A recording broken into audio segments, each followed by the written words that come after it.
Vamos ahora a leer la palabra del Señor en Efesios capítulo 5.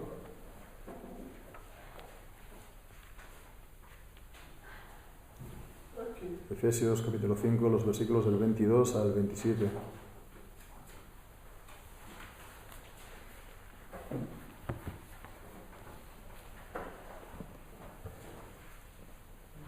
Dice así pues la palabra del Señor: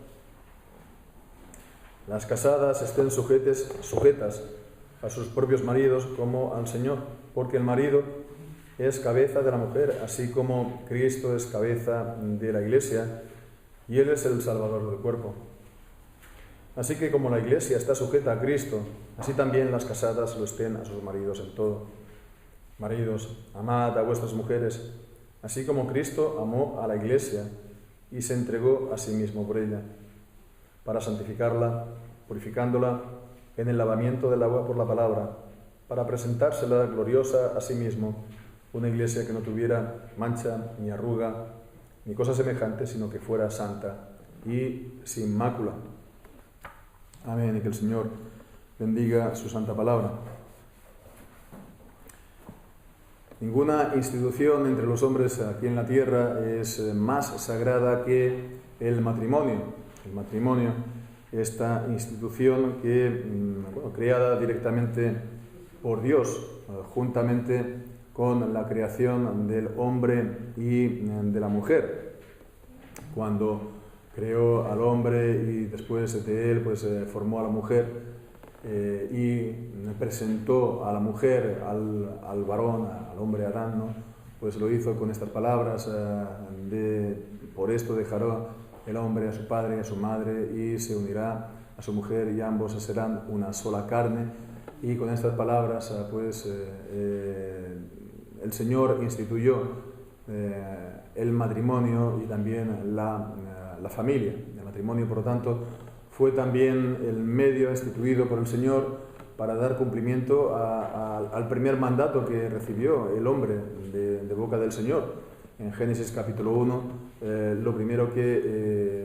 primer mandamiento que recibió el hombre y la mujer, cuando fueron creados por el Señor, fue fructificar y multiplicados y llenad la tierra.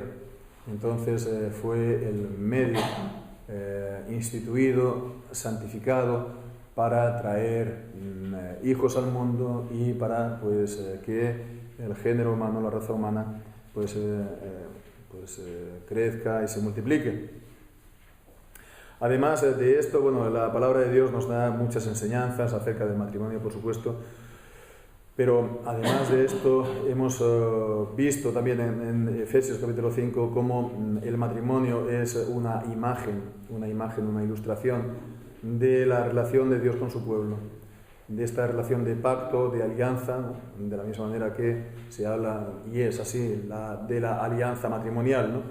Pues entonces que el matrimonio sirve para expresar esta relación de pacto y de una manera particular también para expresar la relación entre Cristo, los creyentes, entre Cristo y la Iglesia, tal como hemos leído en Efesios. Vemos, por lo tanto, la tremenda importancia trascendental, digamos, del matrimonio y de la familia. Y sabemos que es por eso también que el matrimonio y la familia está bajo un ataque en la actualidad, ¿no?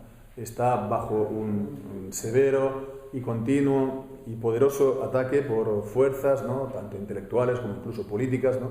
Podríamos decir también económicas, hay de todo detrás, ¿no? Pero que son de personas que saben de la importancia de esta institución, que el matrimonio y la familia es la base de la sociedad y que tocando aquí puedes transformar, ¿no? La sociedad entera según lo que uno piense, ¿no? Según lo que uno quiera o le apetezca. Entonces, por esta razón nosotros también hemos de actuar como creyentes de una manera acorde a lo que somos, a lo que creemos, ¿no? Lo digo por ahora que todavía nos queda mucho tiempo para periodo electoral, ¿no? Los creyentes y los creyentes, ¿no? Sí. Tendríamos por esta razón que guardarnos de dar apoyo a grupos y partidos políticos que promueven o que apoyan, ¿no?, de una manera o de otra esta destrucción de la familia y del matrimonio, que hoy en día se da por llamar familia natural o familia natural, ¿no? Pues es simplemente la familia tal como Dios la ha instituido. Aunque sabemos que es una tarea bien difícil, porque hoy en día pues prácticamente todas las fuerzas políticas están apoyando de una manera o de otra a esta desconstrucción tremenda, total, que ha sufrido la familia desde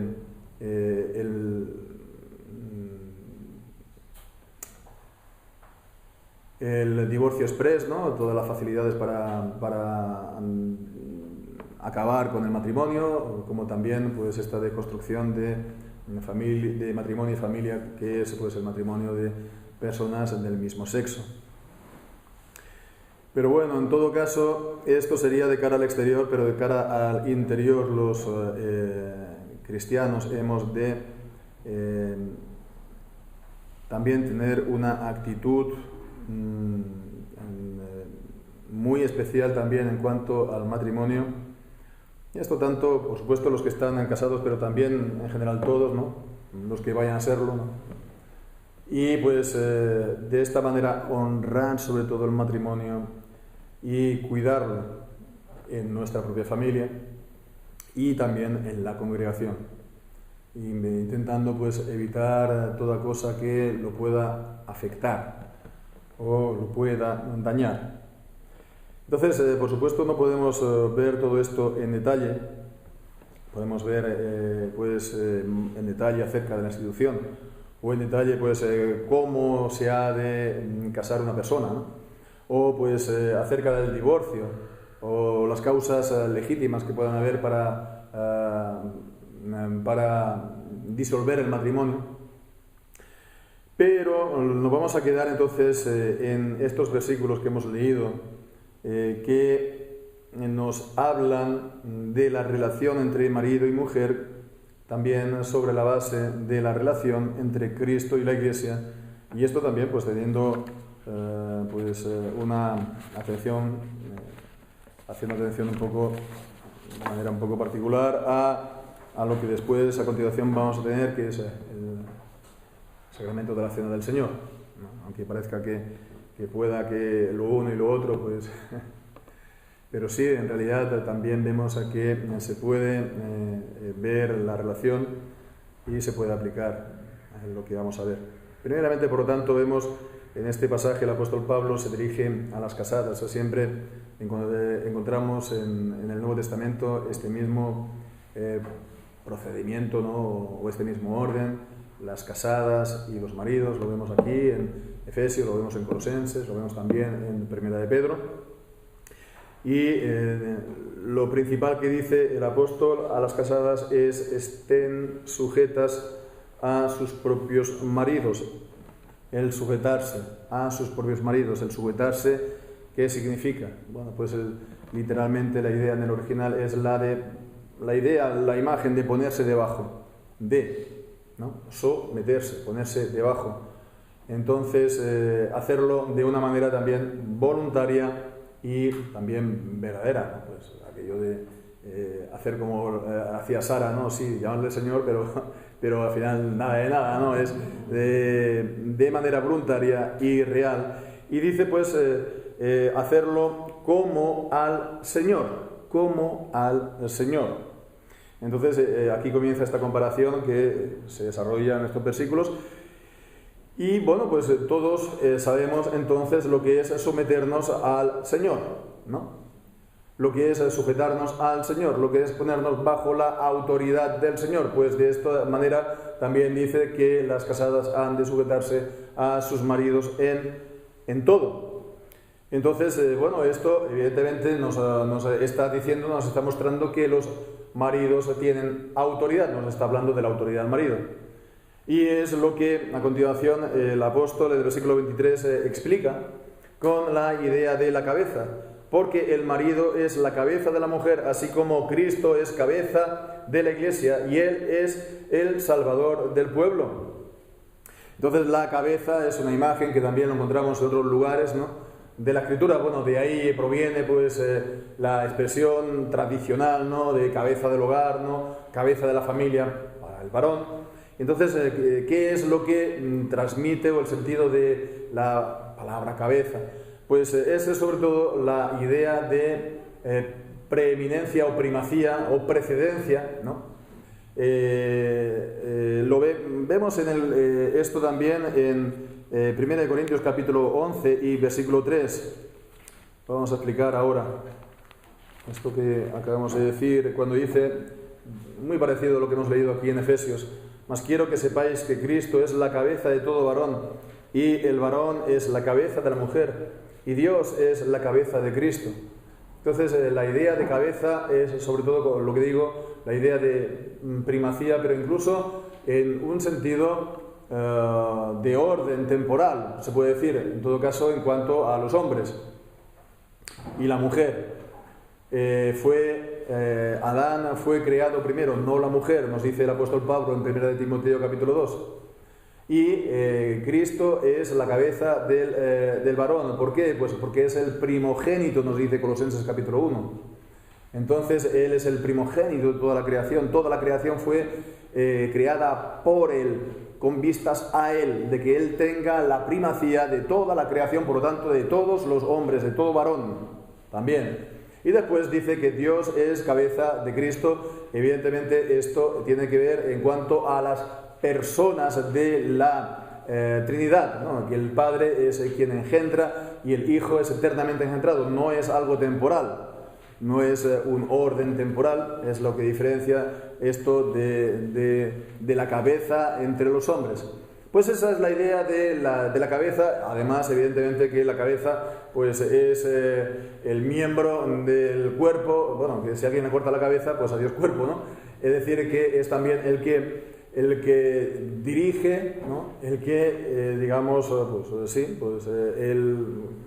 el cuerpo hace lo que la cabeza en todo momento pues le viene a decir, ¿no?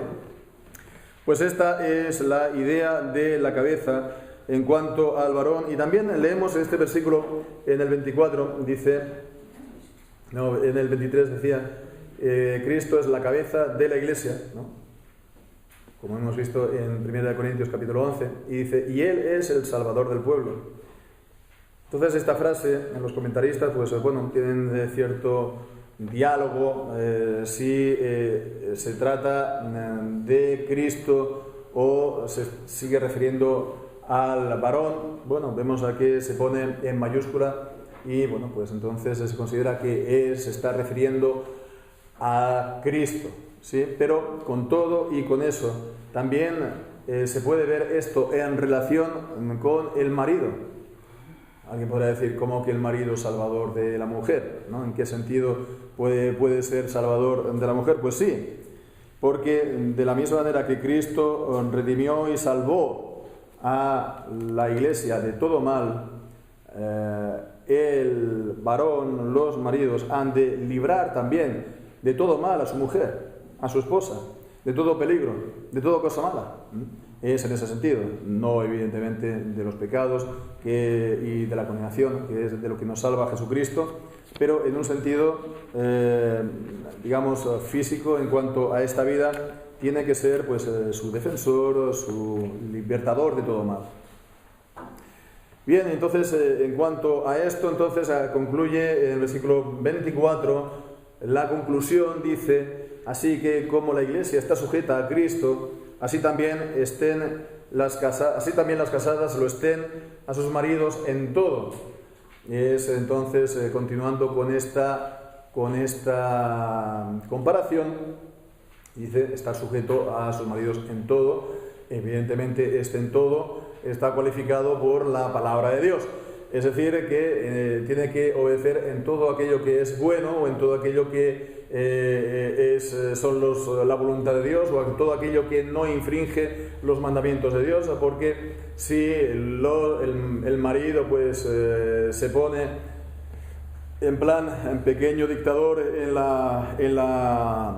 el matrimonio, en la familia, a dar órdenes en contra de la voluntad de Dios, o lo que quiere pues que su mujer se aleje del Señor, pues entonces ha de obedecer a Dios antes que los hombres. En Hechos capítulo 4, Hechos capítulo 5, es necesario obedecer a Dios antes que a los hombres.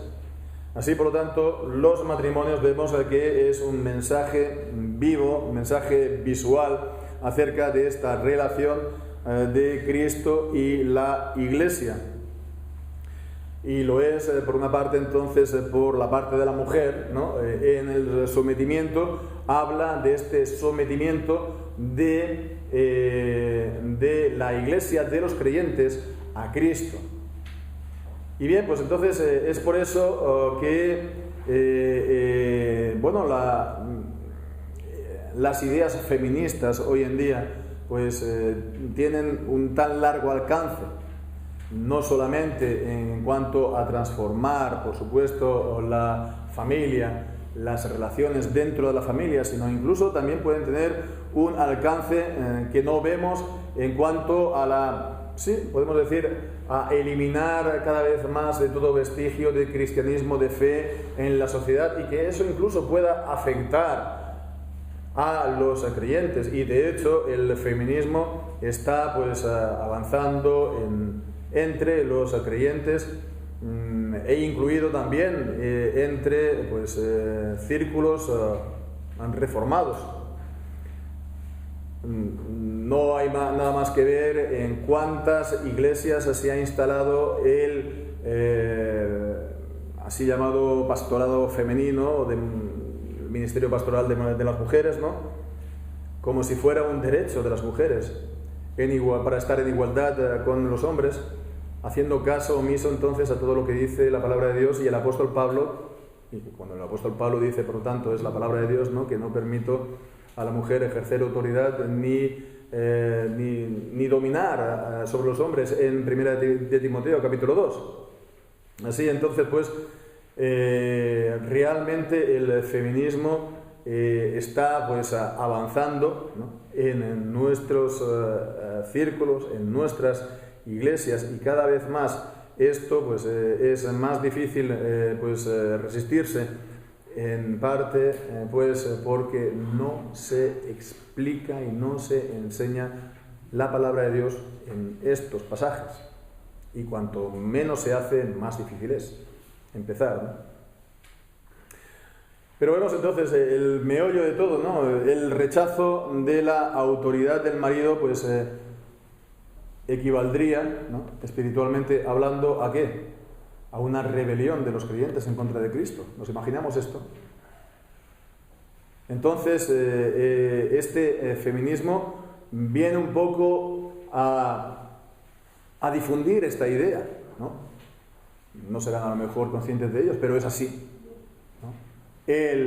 La falta de sumisión de las mujeres a sus maridos en aquello que es bueno y correcto, en su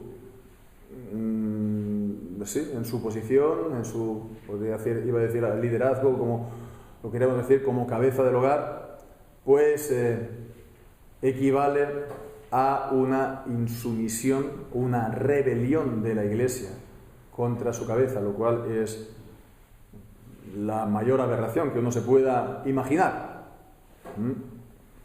Bien, pues esto es en cuanto a las mujeres, pero después también el apóstol tiene estas palabras en cuanto al marido, o a los maridos, en los versículos 25 hasta el 27. Después, a partir del 28 también continúa, pero nosotros nos quedamos en esos versículos iniciales, en los deberes principales para cada uno. Y entonces en el versículo 25 el deber principal para el marido es: amad a vuestras mujeres así como Cristo amó a la Iglesia y se entregó a sí mismo por ella. Entonces, si el deber de la mujer principal es el de la sumisión, el deber principal de los maridos es el del amor. El amar a las mujeres, ¿no? Si la Iglesia se tiene que someter como a Cristo, pues entonces los maridos lo tienen que hacer como Cristo lo hizo a la Iglesia. Entonces tiene que ser, por lo tanto, siguiendo el modelo de Cristo en todo. Él, pues, vino entonces y no vino a ser servido, sino a servir y a dar su vida en rescate de muchos. Entonces, la posición del varón en la familia, hemos visto, pues en parte, pues esto que es el Salvador, en el sentido de que libra a la mujer de todo mal. Él es el que dirige, sí, pero él también es el que está como que sirve. No está para ser servido, sino para servir a la esposa y también a la familia. Habla también, por lo tanto, del carácter del varón, como Cristo. El Cristo con nosotros, Él no es ningún déspota ni tirano, Él no es agrio, Él no es bruto, Él no es cruel, por lo tanto, Él es bueno, Él es bondadoso, Él Él está continuamente mostrando amor a los suyos. Así, por lo tanto, también ha de ser el marido con sus esposas. Y bien, pues entonces también dice aquí en el 25 que amó a la Iglesia y Él también se entregó, Cristo, a sí mismo por ella. Entonces vemos, Él se entregó a sí mismo, es un sacrificio voluntario. Así, esto proviene del acuerdo, del pacto de redención entre el Padre y el Hijo antes de la fundación del mundo, pero Él entonces se viene en el cumplimiento del tiempo a cumplirlo, pues tomando la forma de hombre, haciéndose hombre, naciendo como hombre, para obedecer continuamente la ley de Dios hasta la muerte y muerte de cruz. Entonces es algo voluntario por parte de Cristo. Nadie lo obligó, sino que Él lo hizo por puro amor a la voluntad del Padre y también a aquellos por los cuales Él iba a morir. Como un sacrificio, por lo tanto, se entrega enteramente por su pueblo, un sacrificio completamente consumado, consumido como holocausto al Padre. Y bien, pues entonces de esta manera hemos también de los maridos entregarnos por la mujer, no por lo tanto para cubrir los pecados o para expiar pecados, pero sí tomando el modelo de Cristo en el sentido, por lo tanto, de que hemos de desvivirnos por la esposa y también por la familia. Hemos, por lo tanto, de cuidar, ¿no? Y hemos también de entregarnos, ¿no? No poniendo en primer lugar nuestra voluntad, ¿no? Nuestras prerrogativas o lo que sea nuestro, sino el bien de la esposa y de la familia. Y esto es, por lo tanto, también un gran contraste con lo que ha sido típico en nuestras culturas, ¿verdad? Tradicionalmente las culturas todavía impregnadas o herederas de algo de cristianismo, en nuestras naciones sí mantenían la idea del esposo, cabeza de familia del hogar, pero el esposo, pues, ¿cómo vivía? Él vivía, pues, como él quería, ¿no? El marido, pues, muy machito o macho, que, bueno, pues, antes el matrimonio, pues, hace lo que quiere, ¿no? De una flor a otra flor, como quiera, ¿no? Pero después no tiene, digamos, el mismo coraje para hacer frente a las consecuencias, ¿no? Y después, en continuando, ya que te casas, ¿no? Pues entonces, más o menos querer llevar la misma vida, ¿no? Con el grupo de familias, ¿no? Con el grupo de amigos fuera de casa, ¿no? Entonces, la idea es que sí, el hombre está ahí, es el hombre, pero está completamente ausente de la casa, siempre está con sus amigos, siempre está pues en el bar o donde sea, y la mujer pues en casa, llevando en realidad la casa, porque el marido está ausente de la misma. Entonces, evidentemente, esto no es el modelo bíblico, tampoco para el marido.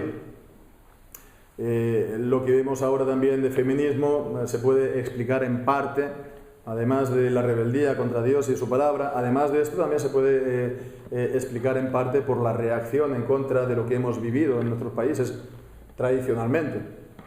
Y si pensando que bueno, si esto es realmente lo que dice pues la Biblia o el cristianismo, pues esto no tiene mucho sentido, ¿no? Y bueno, pues de la misma manera que el feminismo, ¿no?, con la insumisión al marido tiene consecuencias también espirituales, pues también este papel de macho, ¿no?, o de machote, pues en realidad pues también tiene grandes consecuencias espirituales. ¿Por qué? Porque viene a equivaler también, pues ¿qué? La negación del sacrificio de Cristo por la Iglesia, por los creyentes. Si el feminismo pues equivale a la insumisión de los creyentes, pues este otro equivale a la negación del sacrificio de Cristo, y por lo tanto que Cristo pues nos está gobernando de una manera tiránica y cruel, ¿no?, pero sin este mensaje por el cual tenemos el perdón y la vida de parte de Dios. Bien, pues entonces estos son lo que nos dice la palabra que queríamos pues compartir, porque siempre está de actualidad y siempre es necesario para los creyentes el tener esto presente. Pero bueno, pues también decíamos, ¿no?, en vez de continuar los versículos 26 y 27, vamos pues a quedarnos aquí para centrarnos más bien en lo que hemos visto en cuanto a lo que hizo Cristo por los creyentes y la Iglesia. En el versículo 26, que Él amó a la Iglesia y se entregó a sí mismo por ella. Este amor de Cristo por la Iglesia que es anterior a la respuesta de amor que le podamos dar. Es un amor de antiguo, desde antes de la fundación del mundo. Fue que Él vino, pues sí, a buscar y salvar a los que se habían perdido, pero Él vino a buscar y salvar a los que el Padre les había dado. Y fue por amor a ellos que pues se hizo hombre y que vino a salvarlos. Es un amor también pues que tiene la prioridad. Es antes que toda nuestra respuesta. En Romanos capítulo 5, allí el apóstol Pablo también dice que cuando éramos pecadores,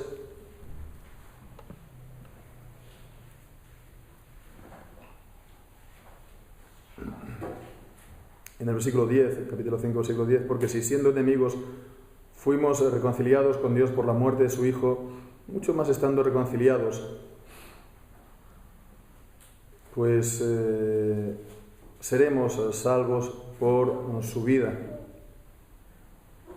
Y en el versículo 8, cuando dice, mas Dios muestra su amor para con nosotros, en que siendo aún pecadores, Cristo murió por nosotros. Entonces, este amor es antes que el nuestro, y es un amor que es primero que el nuestro. Antes de que nosotros le amemos, Él nos amó. Antes de que nosotros le expresamos amor, Él incluso murió por nosotros. Mucho más ahora, siendo reconciliados, pues seremos salvos por su vida. Es un amor, además, que vence todos los obstáculos, que vence todas las resistencias que le podamos poner. Por eso se habla de la irresistible gracia de Dios o el irresistible amor de Dios para con los suyos.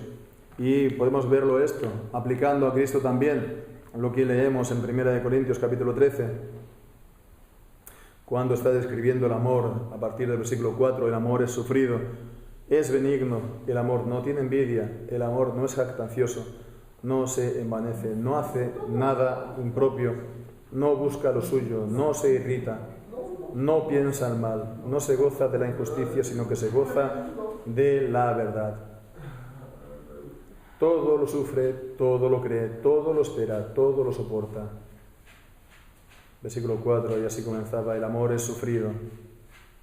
Versículo 7, todo lo sufre, todo lo cree, todo lo espera, todo lo soporta.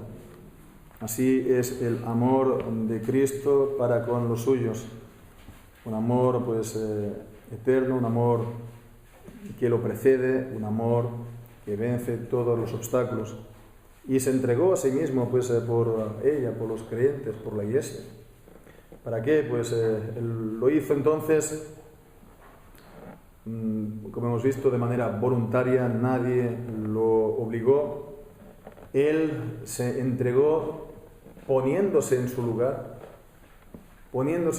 se entregó a la muerte, ocupando entonces el lugar que le corresponde, que nos corresponde por nuestros pecados, muriendo el tipo de muerte, de maldición, que se corresponde también a nuestros propios pecados. Entonces Él se entregó poniéndose en su lugar, y por último para comprarla, para redimirla para Dios, ¿no? Entonces estamos en esclavitud del pecado, en esclavitud del diablo, pero Cristo nos traslada del reino de las tinieblas al reino de su luz admirable. Entonces somos redimidos, somos comprados no con oro ni sangre, nos dice Primera de Pedro, sino con la sangre preciosa de nuestro Señor Jesucristo. Bien, Cristo entonces nos amó y se entregó para lavarnos de nuestros pecados, dice, para santificarla, purificándola en el lavamiento del agua de los pecados, purificando el lavamiento del agua por la palabra, para presentársela gloriosa a sí mismo, una iglesia que no tuviera mancha, ni arruga, ni cosa semejante, sino que fuera santa y sin mácula. Entonces el propósito, por lo tanto, era el lavarnos, el purificarnos de todos nuestros pecados y nos presentársela a sí mismo, dice, una iglesia gloriosa, una iglesia que no tuviese mancha ni arruga, sino que fuese santa y sin mácula, porque ese es entonces el vestido que Él nos da. En esta ceremonia de bodas, ¿no? Las bodas del Cordero, cuando la novia es presentada al novio, cuando la mujer, la esposa, es presentada al esposo con el que se ha comprometido, ¿no? Así estamos nosotros en este tiempo. Nosotros estamos entonces comprometidos, Él es nuestro esposo, pero será entonces en el momento de la reunión con Él en las bodas del Cordero, que seremos presentados a Él con ropas resplandecientes, sin mancha, ni arruga, ni cosa semejante, porque el Señor nos da como ropa, la ropa, sus propias vestimentas, vestiduras, las ropas de la salvación, nos da su justicia y nos da su santidad. De la misma manera que en las bodas, ¿no? Las mujeres las esposas, se visten siempre de blanco para expresar esa pureza, y entonces nosotros vamos a presentarnos con esa ropa de salvación, la justicia y la santidad de Jesucristo. Así pues, fijémonos este amor, ¿no? Este amor de Cristo por nosotros, esta entrega por nosotros también en la cruz, este amor que no hay ningún otro amor igual a Él. Y bien, pues esa entrega que también nosotros ahora pues vamos a conmemorar y vamos pues también a participar de ella en la Cena del Señor. Esta entrega por nosotros para librarnos de la potestad antigua, para ser de Dios, para vivir para Él. Entonces vemos que este amor y esta entrega, ¿no? Si hemos recibido nosotros este amor, esto pues va a siempre estar presente en nosotros y va a generar en nosotros esta respuesta también de amor. No es lo primero, pero ni tampoco el Señor pues nos ama pues preveyendo ese amor en nosotros, pero si hemos recibido este amor, esto va a despertar también en nosotros el amor por Él. Porque si hemos recibido este amor, entonces ¿quién otro nos ha amado de esta manera? ¿Quién otro pues nos puede amar de esta manera eficaz para librarnos y para salvarnos? Es imposible pues cuando hemos gustado verdaderamente ese amor, irnos atrás o pues apartarnos o dejarlo, porque ¿a quién iremos, no? ¿A quién iremos si solamente Cristo nos ha amado de esta manera? Él solo tiene pues palabras de vida eterna. Entonces, vivamos en nosotros, hermanos, este amor en las familias, los que estamos casados, los que los vayamos a estar, también lo tengamos esto en nuestro corazón, reflejemos esta relación, este amor y esta sumisión en nuestros matrimonios, pero también, hermanos, pues estemos recibiendo nosotros todos, ¿no? Tanto los casados como los maridos como las mujeres, recibiendo este amor de Cristo por el cual pues somos salvos de nuestros pecados. Pues para que así sea y que el Señor bendiga su santa palabra. Amén.